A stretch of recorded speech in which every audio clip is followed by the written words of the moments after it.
in 2021, going into 2021, we really saw staffing and training as probably the biggest limiting factors in our recovery. And when we first started tracking, we were slightly less than 70% of the par level that we felt we needed in order to sustain the volumes that we were seeing in the restaurant. And so we really set about spending most of the year on identifying, what are the unique ways that our employee value proposition is going to help us sort of position the company to be able to get staffed in an environment where, people were saying it's impossible. That's the kind of stuff we were hearing early in the year. Those people have left the workforce, they're never coming back, and it's impossible. And we always felt like, well, I think it's impossible for those that don't make it a priority, but those that have decided to do something different around the employee value proposition, there's likely a way to win here. Especially when you think about the gig economy that we tend to compete with and the flexibility that they offer in those jobs. We felt like there were things that we offered that they didn't offer, like the ability to play on a team, the ability to move up through the organization. And we felt like those were powerful drivers, so that if we could find ways to meet them closer to where they want to be in terms of the gig economy, and then leverage our strengths where we know we're a clear, better option. So,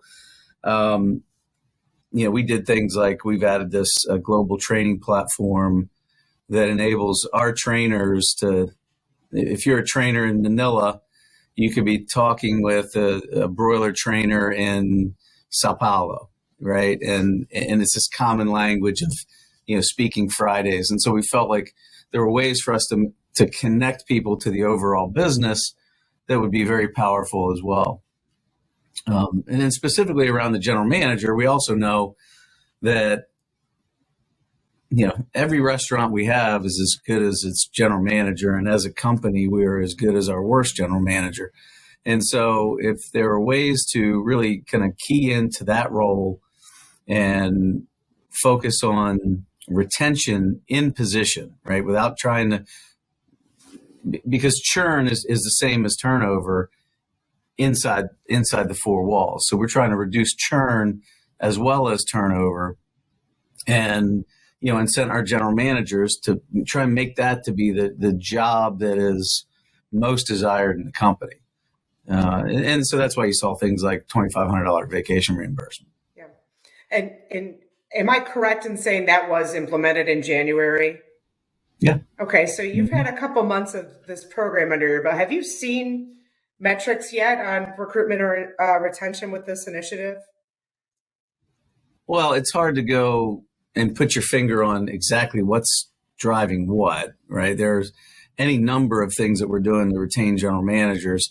I will say that our general manager retention year to date is better than we expected, better than we targeted, and we had set an aggressive goal for ourselves. So I'm pleased that it looks like some of the tactics that we're using to protect those people in those roles seems to be working.